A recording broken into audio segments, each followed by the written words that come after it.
When did you realize your parents considered you a mistake? My mom and stepdad have always hated me, because I look exactly like my bio dad, aka my mom's worst enemy. So when I was sitting in math class and felt a shooting pain in the lower right side of my abdomen, the last thing I wanted to do was call them. But after I felt my forehead burning up, I knew I had to give in and text the family group chat. It took them 30 minutes to collect me. Were you trying to skip school? Was the first thing my stepdad asked when I got in the car. Before I could respond, my sister cranked the aux all the way up. What are you even doing here? I managed to ask. We were having a family bonding day, she beamed. That you interrupted? My mom scoffed. The pain in my stomach moved from sharp to explosive, like my insides were being torched. Mom turned around from the front seat, her eyes narrowing the way they always did when she looked at me. You better not be doing this for attention. My skin was gray, drenched in sweat that wouldn't stop pouring. Every bump in the road sent lightning through my abdomen. That's when I started throwing up. Mark handed back a grocery bag without even looking, like he'd been expecting it. My gosh, he muttered. Your father used to pull this same dramatic BS. That's when Kendra's phone beeped with an alert. Her phone was on 5%. My phone is dying, she wailed. This wasn't just regular upset. It was that calculated crying she'd perfected since she was 6. Josh is gonna FaceTime me in literally 20 minutes, and he'll think I'm ignoring him, and then he'll ask that girl from chemistry to homecoming instead of me. I could feel something inside me getting worse with every second. Hospital, I gasped. Please. Mom and Mark exchanged that look. The same look from when I asked if I could join the family vacation to Disney. The same look from when I asked why Kendra got a car for her 16th birthday, but I got a card with $20. There's a Best Buy right there, Mom said, pointing at the blue sign coming up on the right. We can grab her a portable charger real quick. I thought I'd misheard her. Through the fog of pain and nausea, I managed to lift my head. What? It'll just take a second, she said, already telling Mark to turn in. Please, number... The words barely came out. My throat felt like it was closing. Mark looked at me in the rearview mirror with this expression of pure disgust. Stop being dramatic just like your dad always was. 5 minutes won't kill you. They didn't even hesitate. Mom opened her door. Kendra bounced out, still wailing about Josh, and Mark locked the car with me inside like I was a dog instead of their son. The pain had changed from sharp to something else, like pressure building up with nowhere to go. That's when I felt it, like a water balloon popping inside me. But instead of relief, there was just wrongness. Fire spread through my belly, up into my chest. I knew what had happened. Even at 16, even without medical training, your body tells you when something has ruptured, when something that's supposed to be contained isn't anymore. I tried to call an ambulance, but my hand wouldn't hold still to type in the numbers. Through the shop window, I could see Mom holding 2 different chargers, comparing them. Kendra was looking at phone cases. Mark was checking his watch, not because he was worried about me, but because the game started at 4. The last thing I heard before blacking out was the car door opening. Mark, is he breathing? Mom checked. Yeah, but we have to go now. Kendra, but I haven't charged my phone yet.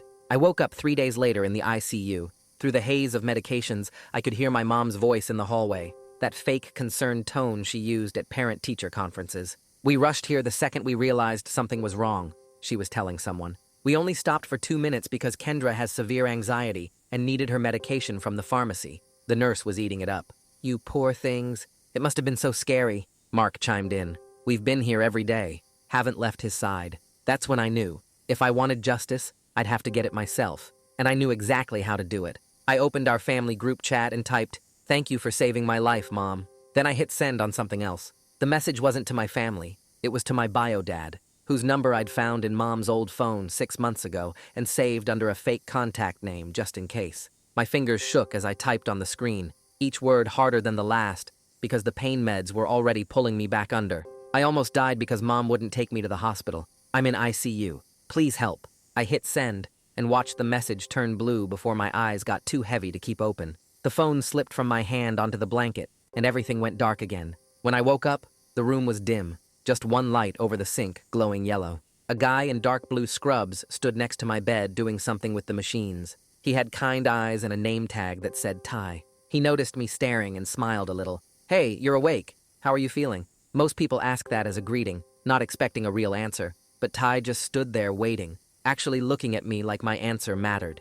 Everything hurts, I said, my voice coming out scratchy and weak. And I'm scared to go home. His expression changed right then. Not shocked exactly, more like something clicked into place. He pulled up the chair next to my bed and sat down so we were at eye level. Can I ask you some questions about that? I nodded. My throat felt tight, but I needed someone to know. The hospital takes patient safety really seriously, Ty said quietly. Would it be okay if I requested a social work consult for you? Someone who can help make sure you're safe and have what you need? Relief hit me so hard I almost started crying again. Someone actually cared enough to do something. Yes, I managed to say. Please. Ty squeezed my hand for just a second, then stood up and made some notes on his computer tablet. I'm putting that request in right now. Someone will come talk to you tomorrow morning. He checked my IV and adjusted something that made the aching in my stomach ease up a tiny bit. Try to get some rest. I'll be here all night if you need anything. I fell back asleep feeling safer than I had in years. The next morning, a woman with dark hair pulled back in a bun came into my room carrying a tablet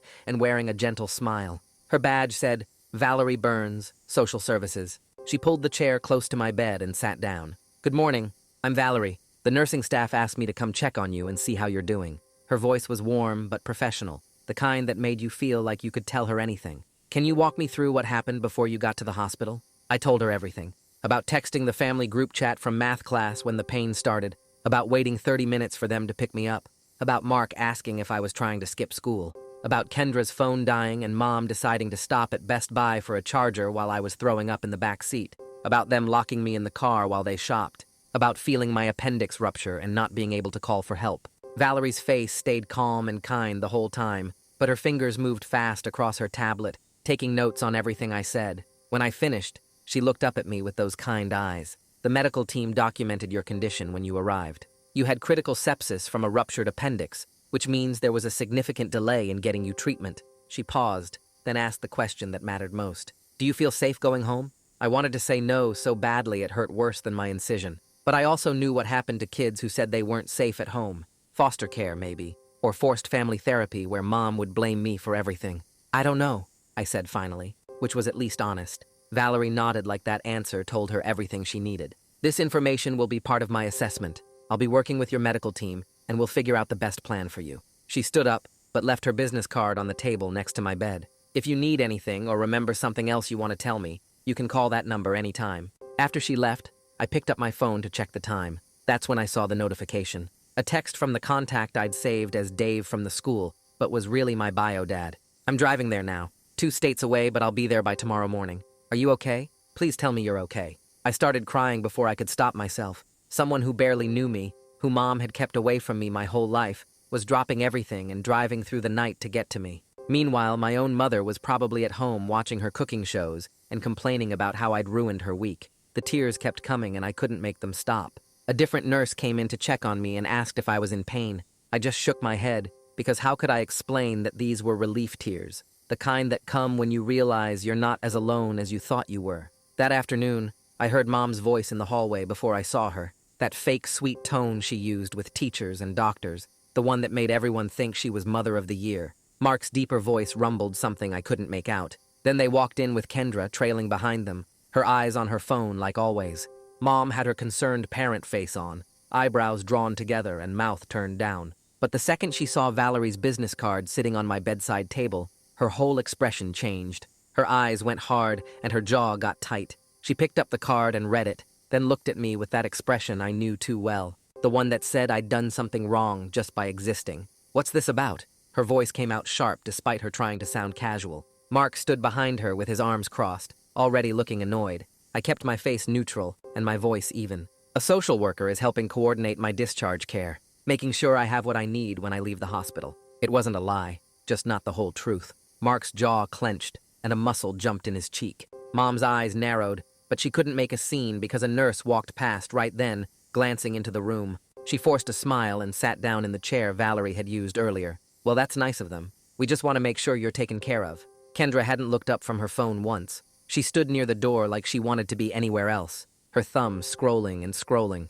I wondered if Josh ever called her for that FaceTime, or if she'd been worried about nothing while I was literally dying in a parking lot. Dr. Angelo Burns came in during what Mom called evening visiting hours, even though I hadn't asked them to visit at all. He was the surgeon who'd operated on me, tall with gray at his temples and tired eyes that had probably seen too many emergency cases. He pulled up my chart on the computer and started reviewing my recovery progress, talking mostly to himself while he read. Then he said something that made the whole room go still. The surgical notes indicate your appendix had been ruptured for at least 2 hours before you arrived at the hospital. He looked up from the screen, his gaze moving between me and my parents.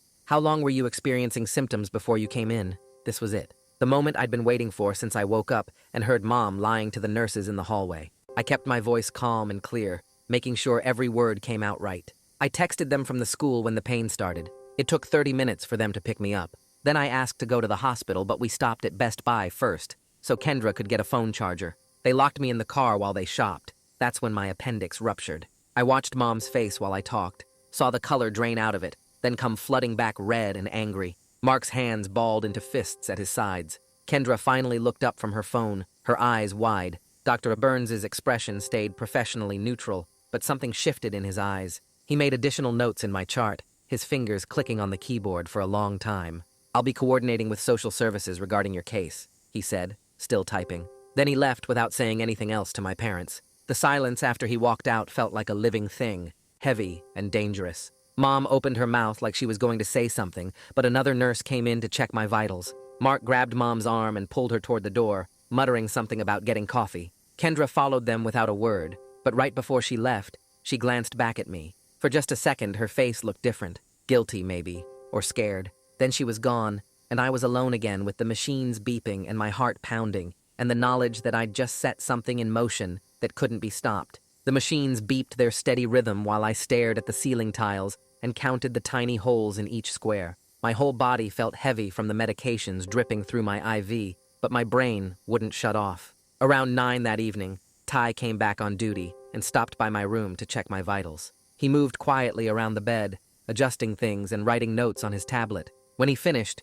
he pulled up the chair Valerie had used earlier and sat down like he had something important to say. He told me that he'd talked to the other nurses and the doctors, and they'd all put notes in my file about the delay getting me to the hospital. He said the emergency room staff had documented my condition when I arrived, how bad the infection was, how close I'd come to dying. His voice stayed calm and professional, but his eyes looked sad when he said multiple people were worried about what happened to me. He explained that in cases like mine, where there were questions about how a kid got hurt, the hospital staff paid attention and wrote everything down. Then he said something that made my throat tight. He told me I had people looking out for me now, people who cared about making sure I stayed safe. He said that mattered more than I probably realized, and he squeezed my shoulder gently before heading back to the nurse's station. I didn't sleep much that night. Every time I closed my eyes, I saw Mom comparing phone chargers while my appendix ruptured. I kept checking my phone to see if BioDad had responded again, but there was nothing new. Part of me wondered if he'd actually come, or if he'd decide I wasn't worth the trouble,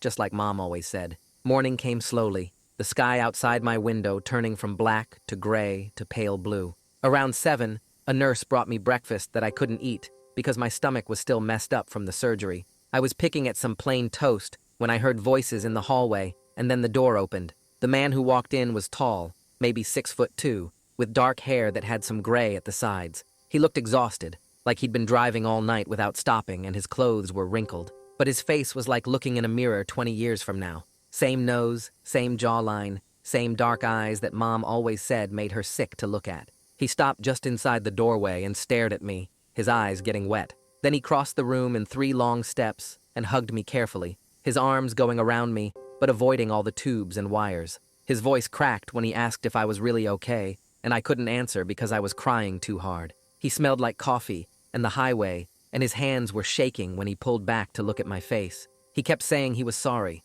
over and over. Sorry he hadn't been there. Sorry he hadn't known how bad things were. Sorry he'd let so much time pass. We talked for almost 2 hours straight. He pulled the chair right up next to my bed and held my hand while he explained everything. He told me about how he and Mom had met in college, how things fell apart after I was born, how she'd blamed him for everything wrong in her life. He said she'd filed for full custody and told the judge he was dangerous, that he'd hurt her. All lies that he couldn't prove were false. The court gave her custody, and he got supervised visitation once a month, but then she moved 3 states away without telling him. By the time he found out where we'd gone, she'd filed papers saying he'd abandoned me, and the new court terminated his rights. But here's the thing that made my chest feel like it was caving in. He pulled out his phone and showed me bank statements going back 16 years. Every single month, he'd sent child support payments, not to Mom directly, but through the state system that was supposed to forward the money. Every month for my entire life, he'd been sending money that Mom told me he never paid. She'd bought Kendra a car with money that was supposed to be for me. She'd taken family vacations and left me home with money that was supposed to feed me. I stared at those bank statements and realized my whole life had been built on lies. He showed me letters too, dozens of them, that he'd sent to Mom's address asking to see me. She'd never responded to a single one. He'd hired lawyers twice to try to get visitation rights back, but without proof of the lies, the courts wouldn't help him. He said finding me had been like finding a part of himself he thought was gone forever. Valerie came back around mid-morning and asked to speak with Bio-Dad privately. They left together, and I sat alone with my thoughts for 40 minutes that felt like hours. I could hear their voices in the hallway sometimes, serious and low. When they finally came back, Bio-Dad's whole posture had changed. He stood straighter, his jaw set in this determined way that reminded me of how I'd felt when I decided to tell Dr. Burns the truth. Valerie sat down and explained in her calm, professional voice that she and Bio-Dad had discussed options for my living situation after discharge. She said, given the documented concerns about the delay in my medical care and the questions about my safety at home, she was recommending that I not return to Mom's house right away. Bio-Dad had agreed to stay in town, and she was going to arrange for him to be my temporary guardian during my recovery. She used words like home evaluation and child protective services and family court, and each one felt like another brick in the wall I was building between me and Mom. Valerie said a CPS investigator would need to visit Mom's house and interview everyone, and that process would take some time. She promised she'd make sure I was safe while everything got sorted out, and the way she said it made me believe her. Bio-Dad reached over and took my hand again, and I held on tight. Mom showed up for afternoon visiting hours and found Bio-Dad sitting next to my bed. I watched her face go through about 5 different expressions in 2 seconds. Shock, then anger, then this fake pleasant look she used when other people were watching. She asked what he was doing here in this sweet voice that didn't match her eyes at all. Bio-Dad stood up and said he was visiting his son, and Mom's fake pleasant expression cracked. She started yelling about how he had no rights, how he'd abandoned me, how dare he show up now. Bio-Dad's voice stayed level when he pointed out that he'd been paying child support for 16 years and had bank statements to prove it. Mom's face went red, and she screamed that he was a liar, that the courts had terminated his rights, that she'd call security. 2 security guards actually did show up then, but not to remove Bio-Dad. They asked both of them to come to a private conference room to discuss things away from patient areas. Mom looked like she wanted to argue, but the guards weren't asking. They escorted both my parents out, leaving me alone with Mark and Kendra. The silence felt thick and uncomfortable. Mark stood by the window with his arms crossed, not looking at me. Kendra stayed near the door, her thumb scrolling on her phone like always. But then she glanced up, and our eyes met for just a second. Her voice came out quiet and small when she said she was sorry. She didn't look up from her phone when she said it, and I didn't know if she meant sorry for the Best Buy stop or sorry for 16 years of watching them treat me like garbage. Maybe both, maybe neither. Mark didn't say anything at all. 3 days crawled by with Bio-Dad staying at a hotel nearby and visiting every day during allowed hours. The doctors watched my recovery closely, checking my incision and blood work and making sure the infection was clearing up. Dr. Burns came by on the 4th day after I'd woken up and said I was healing well enough to go home. He gave me a whole list of instructions about wound care, keeping the incision clean and dry, watching for signs of infection. He wrote prescriptions for pain medication and antibiotics and explained the activity restrictions. No heavy lifting, no running or jumping, no gym class for at least 4 weeks. He talked about diet too, starting with small, bland meals and slowly adding foods back in. Then Valerie showed up with discharge papers and a plan. She'd arranged everything with Bio-Dad and the hospital social work department. Instead of going back to Mom's house, I'd be staying with Bio-Dad at his hotel for now. She said it was about making sure I got proper post-surgical care and supervision during recovery, but we all knew it was about keeping me away from Mom. She used official words like adequate support and medical supervision needs, writing everything down in her reports. Mom would get copies of all the paperwork, Valerie explained, and she'd have the right to object through proper legal channels. But for now, this was what was happening. Mom did object, loudly and immediately. She showed up as I was getting dressed to leave and started threatening legal action. She said Bio-Dad had no custody rights, that she'd sue the hospital, that she'd call the police. Bio-Dad stayed completely calm while she yelled. His voice came out steady and reasonable when he pointed out that he'd been paying child support for 16 years without any visitation, that he had legitimate concerns about my safety based on what happened, and that the hospital social worker's report supported his position. He said the medical documentation showing the delay in treatment was pretty clear, and maybe she should talk to her lawyer before making threats. Mom's face went purple, and she looked like she might actually hit him. A nurse stepped between them and suggested Mom leave before security got involved again. Mark pulled her toward the door while she kept yelling about how this wasn't over, how she'd fight this, how I was manipulated. I sat on the edge of the hospital bed in the clothes bio Dad had brought me and watched my mother walk away, still screaming. Kendra trailed behind them, looking at the floor. The hotel room bio Dad had rented wasn't fancy, but it was clean and quiet. 2 double beds with blue comforters, a small table by the window, a TV mounted on the wall. He'd already been there that morning and stocked the mini fridge with ginger ale and crackers and plain bread, all things Valerie had said would be easy on my stomach. He helped me get settled on the bed closest to the bathroom, propping pillows behind me and making sure I was comfortable. Then he set up all my medications on the nightstand with his phone alarm system, programming in reminders for each dose. He asked what I wanted to watch on TV and handed me the remote, telling me to pick anything. We ended up watching some cooking competition show that neither of us cared about, but it didn't matter. What mattered was him checking on me every 20 minutes, asking if I needed anything, if I was in pain, if I was hungry. What mattered was him getting up to grab me more ginger ale without me having to ask. What mattered was the way he adjusted my pillows when he saw me shifting around trying to get comfortable. For the first time in 16 years, someone was taking care of me like I actually mattered. I fell asleep that afternoon feeling safer than I'd ever felt at home. Kian showed up that evening with a backpack full of homework assignments and gossip from the school. Bio Dad let him in and they shook hands, Kian looking a little nervous meeting my actual father for the first time. I was sitting up in bed with my laptop, trying to catch up on some reading for English class. Kian dumped his backpack on the other bed and started pulling out folders and papers, explaining what I'd missed in each class. Then he stopped mid-sentence and looked between me and Bio Dad, who was helping me adjust my pillows again. Kian's eyes went wide, and he leaned closer to me, his voice dropping to a whisper. He asked if this was my actual dad, his tone full of surprise and something else, maybe relief. When I nodded, Kian's whole face broke into this huge grin. He said it was about damn time something good happened to me. Bio Dad laughed and offered to order pizza for dinner, asking Kian what toppings he liked. We spent the next 2 hours eating carefully bland food for me while they had pizza, Kian catching me up on all the school drama and treating the situation like it was completely normal.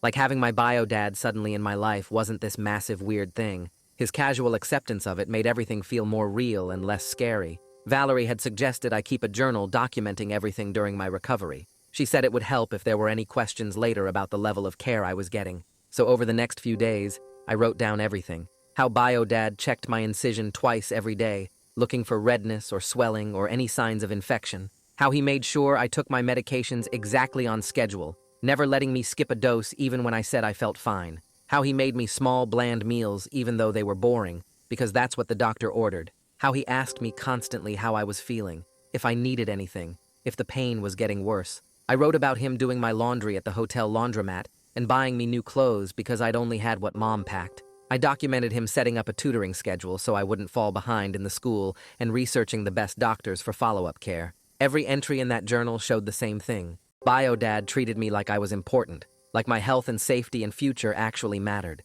The contrast to my entire life before was so sharp it hurt almost as much as the surgery had. Reading back through those entries, I could see exactly what Valerie had wanted me to see, the difference between neglect and actual parenting, written out in my own words that no one could argue with. A week later, a thick envelope arrived at the hotel addressed to Bio Dad. He opened it at the small desk while I was doing homework on my bed, and I watched his jaw tighten as he read. Mom's lawyer had sent a formal demand letter insisting I return home immediately, claiming Bio Dad had no legal right to keep me. Bio Dad made 3 phone calls that afternoon. His lawyer requested copies of all my medical records from the hospital, asked Valerie to write an official report about her concerns, and filed something called an emergency custody modification petition with the family court. 2 days after that, another letter came. This one had a court seal on it. The judge had ordered a temporary hearing in exactly 2 weeks to determine where I should live while the full custody case got sorted out. Bio Dad showed me the letter and asked if I was okay with this,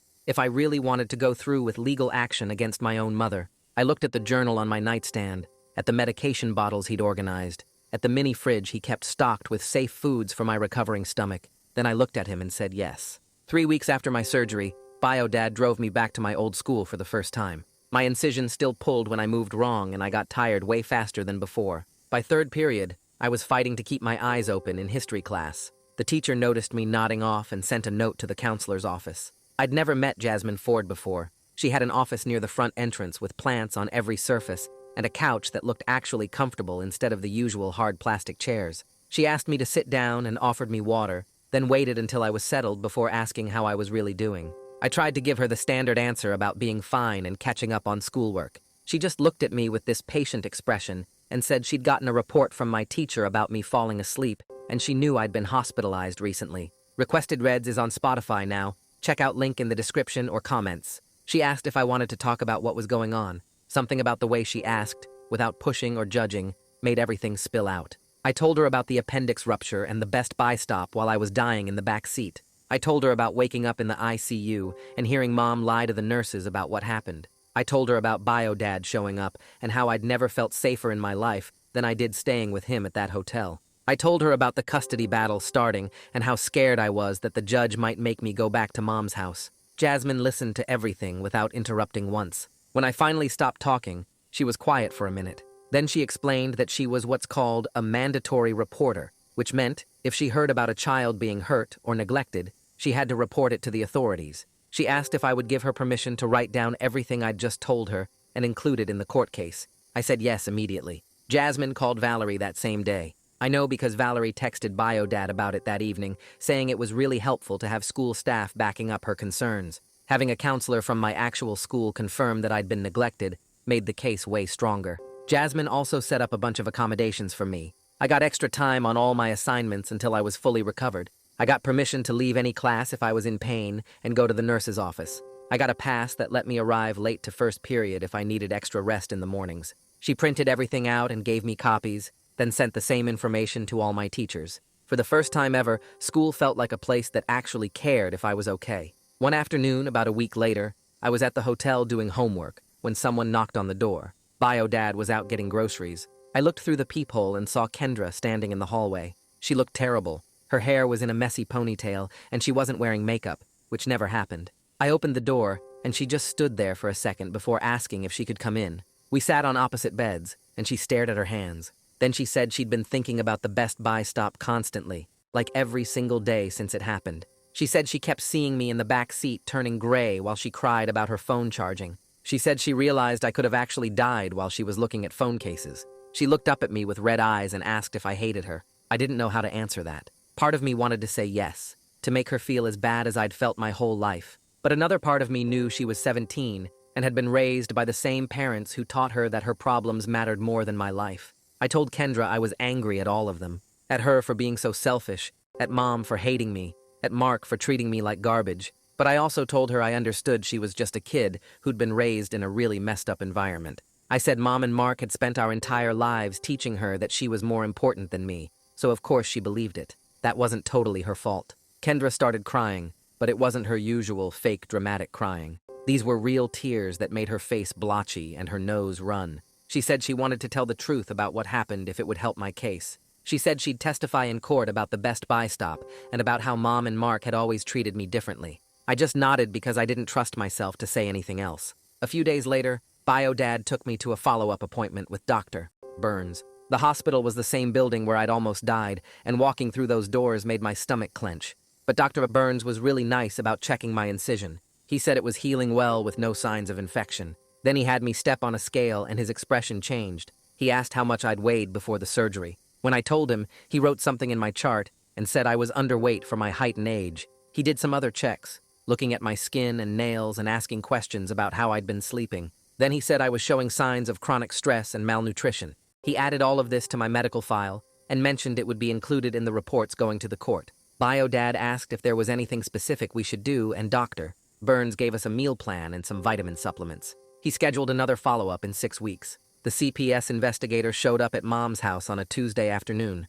I know because Kendra texted me right after it happened. The investigator was a woman who interviewed each family member separately in different rooms. She talked to Mom first, then Mark, then Kendra. Kendra said the investigator asked really specific questions about the day I went to the hospital. She asked exactly how long we stopped at Best Buy. She asked if they'd noticed I was seriously sick. She asked how Mom and Mark usually treated me compared to Kendra. Kendra told her everything. She described the Best Buy stop in detail, including the part where I was throwing up in the car and they still went shopping. She talked about how I got a card with $20 for my birthday while she got a car. She explained how Mom and Mark always acted like I was a burden, and she was the favorite. The investigator took notes on everything. Her report came a week later. It said I had experienced medical neglect that could have resulted in death. It said there was a clear pattern of emotional abuse and differential treatment, It recommended I not return to Mom's house. Mom called me directly for the first time since I'd left the hospital. My phone rang while I was watching TV with BioDad, and her name popped up on the screen. My hand shook when I answered. Her voice was shaking too, but not with sadness. She was furious. She said I was destroying the family and turning Kendra against her. She said I was selfish and manipulative just like my father. She called me ungrateful after everything she'd done for me. She said I was going to regret this when the judge saw through my lies and sent me home. I didn't say anything back. I just hung up and blocked her number. BioDad asked if I was okay. I wasn't, but I nodded anyway. The next morning, Mark sent me a text. It was long and said he was sorry for not standing up for me. He claimed he didn't realize how bad things had gotten. He said he should have taken me to the hospital right away instead of stopping at Best Buy. He said he hoped I could forgive him someday. BioDad was reading over my shoulder while I stared at the message. He made this snorting sound and said, "Adults don't get credit for ignoring child abuse." He said Mark had 16 years to notice how they treated me and chose not to care until there were legal consequences. I didn't respond to the message. I just deleted it and put my phone away. The custody hearing happened 5 weeks later in a courthouse that smelled like old wood and floor cleaner. BioDad and I sat at a table on the left side, while Mom, Mark, and their lawyer sat on the right. Kendra was out in the hallway waiting to testify. The judge was a woman with gray hair pulled back tight and reading glasses on a chain. She looked at me when BioDad's lawyer called my name, and I walked up to the witness stand on shaky legs. My incision still pulled when I moved too fast. The lawyer asked me to describe what happened the day I went to the hospital, and I told her everything. The shooting pain in math class, texting the family group chat, waiting 30 minutes for pickup, throwing up in the car, asking to go to the hospital. Mom and Mark deciding to stop at Best Buy instead, being locked in the car while they shopped for a phone charger, feeling my appendix rupture while I watched them through the store window comparing products, blacking out, waking up 3 days later in the ICU. The lawyer asked how my family usually treated me compared to Kendra, and I explained the differential treatment. The Disney vacation I wasn't invited to, the car Kendra got for her 16th birthday while I got a card with $20, how Mom always looked at me with this expression like I disgusted her, how Mark called me dramatic whenever I was sick or hurt. The judge took notes and asked me directly if I felt safe with BioDad.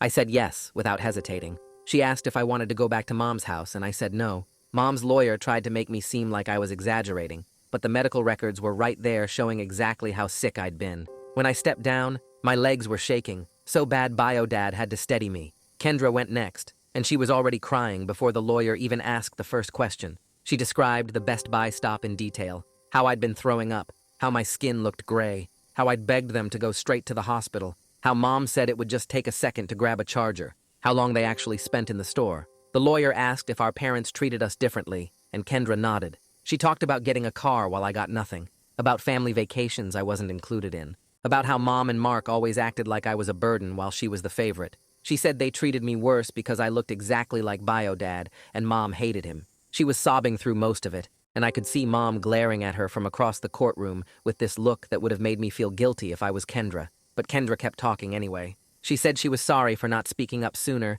and that she should have called an ambulance herself that day. When she finished, Mom's lawyer tried to make it seem like Kendra was just a dramatic teenager, but the judge looked skeptical. Dr. Burns testified after lunch. He brought my medical file and explained my condition when I arrived at the emergency room. Critical sepsis from a ruptured appendix, severe dehydration, dangerously high fever, blood pressure dropping. He said another 30 minutes of delay could have been fatal. The lawyer asked how long my appendix had been ruptured before I got to the hospital, and he said at least 2 hours based on the level of infection. He described the emergency surgery and the 3 days I spent in a coma. Then he talked about the implications of the treatment delay. He said stopping for a phone charger when a child is showing clear signs of a medical emergency demonstrated reckless disregard for my welfare. Mom's lawyer tried to argue that they didn't know how serious it was, but Dr. Burns shut that down. He said I was vomiting, sweating, gray, and in obvious severe pain.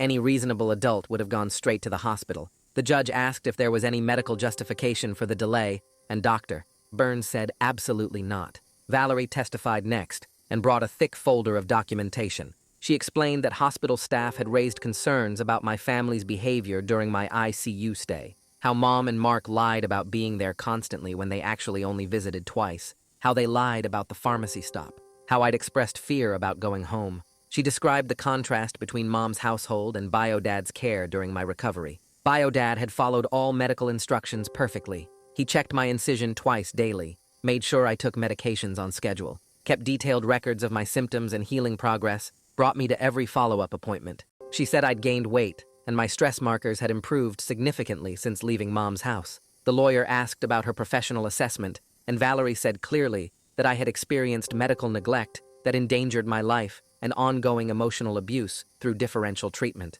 She recommended I not return to Mom's household. Mom's lawyer stood up and tried to argue this was just one mistake, an isolated incident of poor judgment under stress, not a pattern of abuse. But Biodad's lawyer pulled out the accumulated evidence. Medical records showing I was underweight and malnourished. School counselor reports about my deteriorating condition. Social work documentation of the differential treatment. Even Kendra's testimony about years of favoritism. The judge reviewed everything silently for what felt like forever. Then she spoke. She said the evidence painted a clear picture of ongoing neglect and that the Best Buy incident was just the most dramatic example. She granted Biodad temporary custody for 6 months with supervised visitation for Mom. She ordered family therapy for Mom, Mark, and Kendra, individual therapy for me, another hearing in 6 months to review the situation. Mom stood up so fast her chair scraped loud against the floor. She walked out without looking at me, and Mark followed right behind her. Kendra stayed sitting for a minute, looking lost before getting up slowly. Biodad squeezed my shoulder, and I realized I was crying, but not sad crying, relief crying. That weekend, Biodad and I loaded my stuff into his car and drove 2 states away to his house. It took 6 hours, and we stopped twice for food and bathroom breaks. When we pulled into the driveway, I saw a small 3-bedroom ranch with white siding and a big yard. Biodad led me inside and down the hallway to the 3rd bedroom. He opened the door, and I just stood there staring. There was a new bed with a blue comforter, a desk with a lamp and a cup full of pens, a bookshelf already assembled against one wall, curtains on the window, a rug on the floor. Everything was new and clean and set up specifically for me. No one had ever made space for me like this before. I started crying again, and Biodad hugged me. He said this was my room, and I could decorate it however I wanted. Make it mine. I couldn't even talk. I just nodded against his shoulder. Starting at a new school 6 weeks into the semester was weird. Everyone already had their friend groups and inside jokes, and I was just the random new kid who showed up in October. But I didn't care. I was so relieved to be away from my old life that the awkwardness didn't bother me. Kian and I texted every day, and he sent me pictures of what was happening at our old school. He promised to visit during spring break. My teachers were all really understanding about my situation. The principal had told them I was recovering from major surgery and dealing with a family situation, so they gave me extensions on assignments and let me leave class if I needed to. Nobody asked too many questions. I started therapy the 2nd week at my new school. Biodad found a counselor who worked specifically with family trauma cases. Her office was in a building downtown and had comfortable chairs and tissues on every table. She asked me to tell her my story, and I did. All of it. The years of being treated like I didn't matter. The appendix rupture. The Best Buy stop.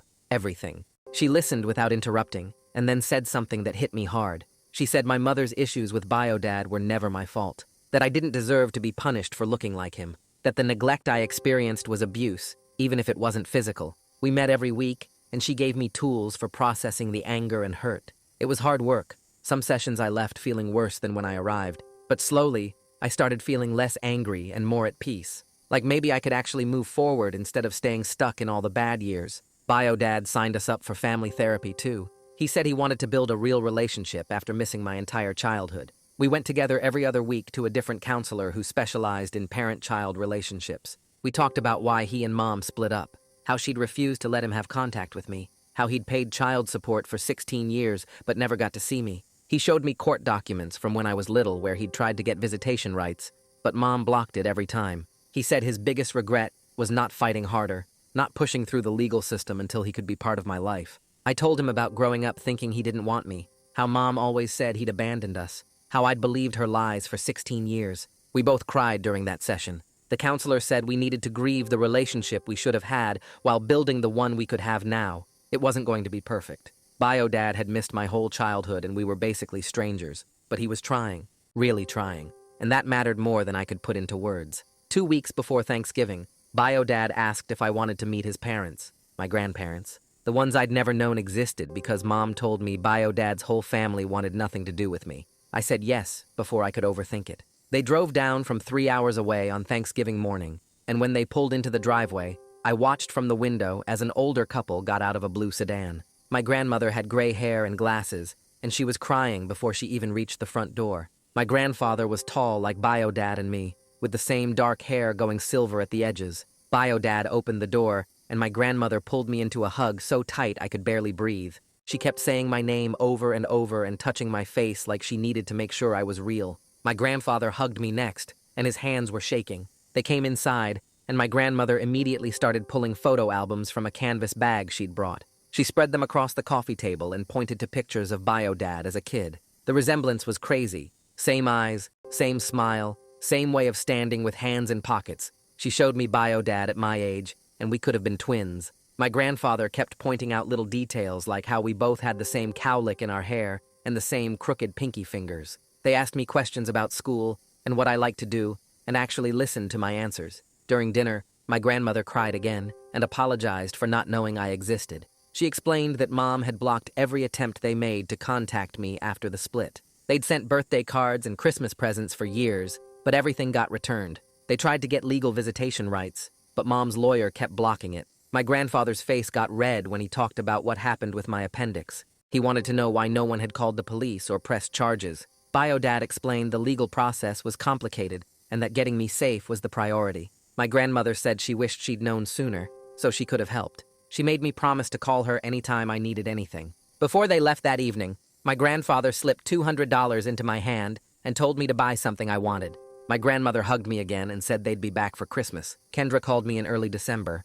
Her name popped up on my phone and I almost didn't answer, but something made me pick up. She asked if we could talk and her voice sounded different, less bratty, more tired. She said she'd started therapy after everything that happened and was working through a lot of stuff about Mom and Mark. We talked for over an hour. She brought up things from our childhood I'd tried to forget, how Mom would make her favorite meals but tell me we were out of groceries, how she got new clothes for school but I wore the same stuff from last year, how they took her to the movies but left me home alone. She said she used to think it was normal because that's how it always was, but her therapist helped her see it wasn't okay, that she'd been taught to see me as less important, and she'd gone along with it without questioning. She cried on the phone and apologized for the Best Buy stop, for not speaking up in the car when I was literally dying, for caring more about her phone than my life. I didn't know what to say at first. I told her I wasn't ready to forgive Mom and Mark. Maybe I never would be, but I didn't hate her. She was raised in the same messed up house I was, just from the other side. She got the favoritism, and I got the neglect, and both of us got damaged by it. She said she understood and didn't expect me to forgive her right away. Then she told me she was planning to go to college as far from home as possible. She'd applied to schools in other states and was hoping for scholarships. She couldn't stay in that house anymore now that she saw it clearly. The 6-month custody review got scheduled for late March. My therapist submitted a report about my progress that Bio-dad let me read. She wrote that I showed significant improvement in mental health since leaving Mom's house, that I was more open in sessions, less guarded, sleeping better, eating regularly. She noted I'd gained 12 pounds since moving in with Bio-dad, and my stress levels had gone down. Dr. Burns sent updated medical records showing my surgical site had healed perfectly and my overall health markers had gotten way better. My blood pressure was normal now. The chronic headaches I used to get were gone. Bio-dad's lawyer put together a huge file of evidence. Stable housing with my own bedroom, perfect school attendance since transferring, report cards showing my grades went from C's and D's to A's and B's, letters from my therapist, my school counselor, even my grandparents, photos of my room and the house, bank statements showing Bio-dad's steady income and child support payments he'd made for 16 years, a timeline of every doctor's appointment and therapy session since I moved in. Mom's lawyer had a lot less to work with. She'd completed some therapy sessions, but her therapist's report was pretty basic. It said she was working on processing the custody situation, but didn't show much insight into her behavior. There was no mention of her acknowledging the neglect or taking responsibility for the Best Buy stop. The hearing happened on a cold Tuesday morning in late March. Bio-dad drove us to the courthouse, and my grandparents met us in the parking lot. Inside the courtroom, I sat at a table with Bio-dad and his lawyer. Mom sat across the aisle with her lawyer. Mark was there too, but Kendra wasn't. The judge was a woman in her 50s with short gray hair and reading glasses. She reviewed all the submitted documents first, taking her time with each report. Then she asked to hear testimony. Bio-dad's lawyer called me up first. I walked to the witness stand and swore to tell the truth. This time I felt different from the temporary hearing, more confident, more sure.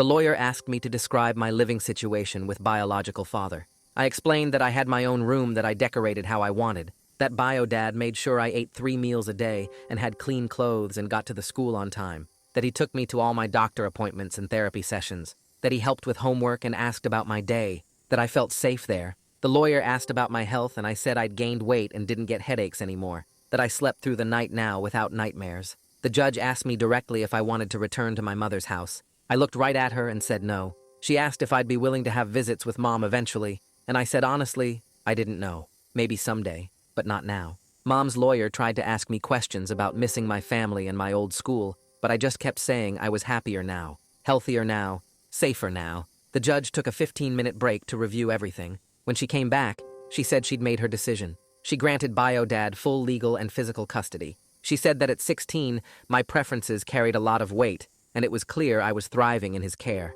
She noted that Mom had failed to acknowledge the seriousness of her neglect, and that made her think it could happen again. The medical evidence of delayed treatment was really concerning to her. She said I could have contact with Mom if and when I chose to, but there would be no forced visitation. Mom could petition for supervised visits in the future if she completed more therapy and showed real progress. But for now, I got to stay with Bio-Dad permanently. Mom's face went red, and she got up and walked out before the judge even finished talking. Mark stayed in his seat looking at the floor. Bio-Dad squeezed my shoulder, and my grandparents were crying happy tears behind us. The lawyer shook Bio-Dad's hand and told him congratulations. We signed some papers, and then we left. Mom didn't attend the final part of the hearing when the judge signed the official custody order. She just sent her lawyer. Mark was there in the back row, but he didn't try to talk to me or even look at me. After we left the courthouse, Kendra texted me. She said Mom was at home devastated and crying, that she was blaming Bio-Dad and the lawyers and the judge and everyone except herself, that she kept saying I'd been turned against her and poisoned by Bio-Dad's family.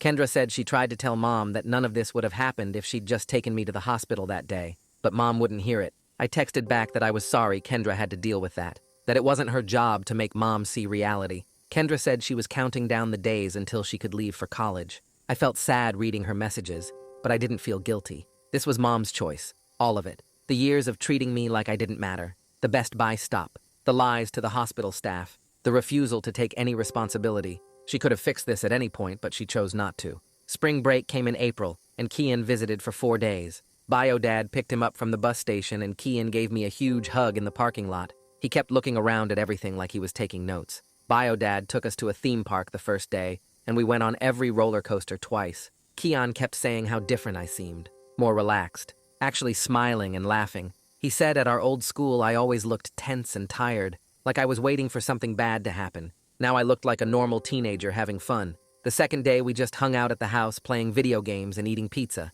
Kian met my grandparents when they stopped by for dinner, and afterward he told me I was lucky to have them now, that it was cool seeing adults actually care about me. The third day we went to the movies and walked around downtown. Kian talked about stuff happening at our old school, and it felt like hearing about a different life. A life I used to live, but didn't anymore. On the last day before Kian had to leave, we sat in my room and he said he was really glad things worked out, that he'd been worried about me for years, but didn't know how to help. I told him that texting me every day after the surgery and visiting the hospital meant more than he knew, that having one person who actually cared made a huge difference. Bio-Dad drove Kian back to the bus station and we promised to stay in touch. Watching him leave made me a little sad, but mostly I just felt grateful. Grateful that I had a real friend. Grateful that I had Bio-Dad and my grandparents. Grateful that I got out of that house before it destroyed me completely. With the custody case behind me, I started looking at my report card differently. My grades had jumped from mostly C's and D's to straight B's with a few A's mixed in. The school counselor called me in one afternoon and pulled up a college search website on her computer. She asked what I wanted to study, and I realized I'd never thought about it before, because college felt like something that happened to other people. We spent an hour looking at schools within an hour of Bio-Dad's house, comparing programs and scholarship deadlines. She printed out a list of 10 possibilities and said we'd work on applications together starting in fall. The email from Jasmine Ford came on a Tuesday morning before school. She wrote that she was glad the court case ended with me somewhere safe. She said she'd presented my situation at a district-wide training about recognizing family neglect and taking student reports seriously. Reading that made something shift in my chest. The worst thing that ever happened to me might actually help another kid someday. I wrote back thanking her for believing me when it mattered most. Summer hit in late May, and I needed something to do besides sitting around Bio-Dad's house. He helped me put together a resume, even though I'd never had a real job before. The bookstore downtown had a help wanted sign in the window. The manager hired me on the spot to work the register and restock shelves 4 days a week. My coworkers were mostly college students home for summer. They invited me to their movie nights and park hangouts. I was building actual friendships with people who didn't know anything about my past unless I chose to tell them. Kendra's graduation happened in early June. She texted me a photo of herself in her cap and gown standing between Mom and Mark. Then she sent another message saying she got accepted to a state university 8 hours away from their house. Her voice sounded different on the phone when she called that night. Lighter somehow. She asked if she could visit me and Bio Dad before college started in August. I said yes without checking with him first because I knew he wouldn't mind. The letter came through Mom's lawyer in mid-June. It was formal and carefully worded, asking if I would consider meeting her for coffee with a therapist present to facilitate conversation. Bio Dad handed it to me without commentary and said the choice was completely mine. I sat with it for 3 days before bringing it up in my therapy session. My therapist asked what I hoped to gain from seeing Mom, and I couldn't come up with an answer. I wrote back through Bio Dad's lawyer that I wasn't ready and might never be. Kendra showed up on a Saturday in late July with 2 suitcases and a nervous smile. Bio Dad shook her hand at the door and invited her in like she was any normal guest. They sat in the living room while I made sandwiches in the kitchen. I could hear them talking about the custody case. Kendra's voice cracked when she apologized for all the years she went along with how Mom treated me. Bio Dad told her she was just a kid too and shouldn't carry guilt for her parents' choices. When I brought the food out, Kendra's eyes were red, but she looked calmer than I'd seen her in months. The camping trip happened the second week of August. Bio Dad loaded up his truck with tents and sleeping bags and drove us 3 hours north to meet my grandparents at a state park. We set up camp near a lake and spent 2 days swimming and hiking. That second night around the campfire, my grandfather started telling stories about Bio Dad's childhood. He said I got my stubborn streak from both sides of the family. Then he looked at me seriously and said that stubbornness saved my life because I refused to let Mom's neglect get swept under the rug like it was nothing. My grandmother squeezed my hand and said she wished she'd known about me sooner, but was grateful for every day moving forward. Senior year started the Tuesday after Labor Day. I walked into school with actual confidence for the first time ever. My schedule was packed with classes I'd chosen myself instead of whatever fit around Kendra's activities. I made the honor roll first quarter, and my teachers started writing college recommendation letters. My therapist noticed the change during our October session. She said I'd made remarkable progress over the past year and asked if I wanted to reduce our meetings from weekly to every other week. I agreed, because I was genuinely happy most days, instead of just surviving. Kendra called from her dorm room in late September. She said college was harder than high school, but better, because nobody there knew her as Mom's perfect daughter. She'd started seeing a campus therapist twice a week. Then she asked if we could be real siblings now without our parents' dysfunction wedged between us. I told her we could try to, that I meant it. She said that was enough for now. The college acceptance letters started arriving in March. I got into 3 schools near Bio Dad with decent financial aid packages. One offered enough scholarship money that I'd only need to take out small loans.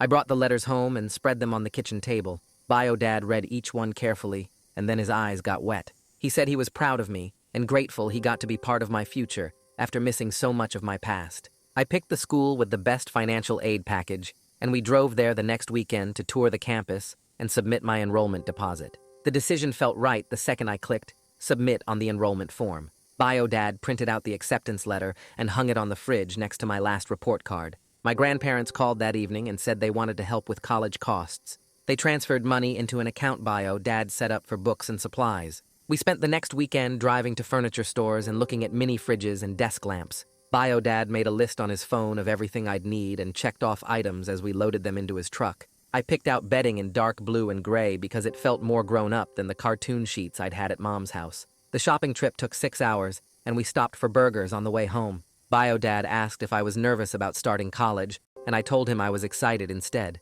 He smiled and said that was exactly how it should feel. Graduation day arrived on a Saturday in late May. I woke up early and put on the cap and gown that had been hanging in my closet for 2 weeks. Bio Dad drove me to the school, and we met my grandparents in the parking lot. Kendra showed up 20 minutes later looking tired from her drive. Kian found us in the crowd and gave me a fist bump before heading to sit with his family. The ceremony started at 10, and I sat with my class in folding chairs on the football field. When they called my name, I walked across the stage and shook the principal's hand. I could hear Kian yelling from the bleachers and saw Bio Dad standing up to take pictures. Mom and Mark weren't there because I never sent them an invitation. I didn't feel bad about it. This day belonged to the people who actually showed up for me. After the ceremony, we took photos by the school sign and went out for lunch at a steakhouse. My grandmother kept touching my arm like she needed to make sure I was real. Summer started the Monday after graduation, and I got hired at a bookstore near Bio Dad's house. I worked 40 hours a week shelving books and running the register. The paychecks went into my college account, and I watched the balance grow every 2 weeks. On weekends, Bio Dad and I fell into routines that felt normal instead of forced. Friday nights, we ordered pizza and watched movies on the couch. Sunday mornings, he made pancakes with chocolate chips, and we ate them while reading the newspaper. Most evenings, we took his dog for walks around the neighborhood. These simple things meant more than any big gesture because they were consistent and real. Moving day came on a humid August morning. Bio Dad loaded boxes into his truck while I did a final check of my room. We drove 40 minutes to campus and parked outside my dorm building. It took 3 trips to carry everything upstairs to my room on the second floor. Bio Dad helped me set up the bed and arrange my desk by the window. When everything was unpacked, he stood in the doorway looking around. He hugged me and said he was sorry for missing so many years, but grateful for every day moving forward. I told him he saved my life by showing up at that hospital. We both knew it was true. I finally had a real family and a future worth living for. That's my side of the story. Now I want to hear yours, because everyone sees things differently. Drop your thoughts in the comments. I'll be reading through them later.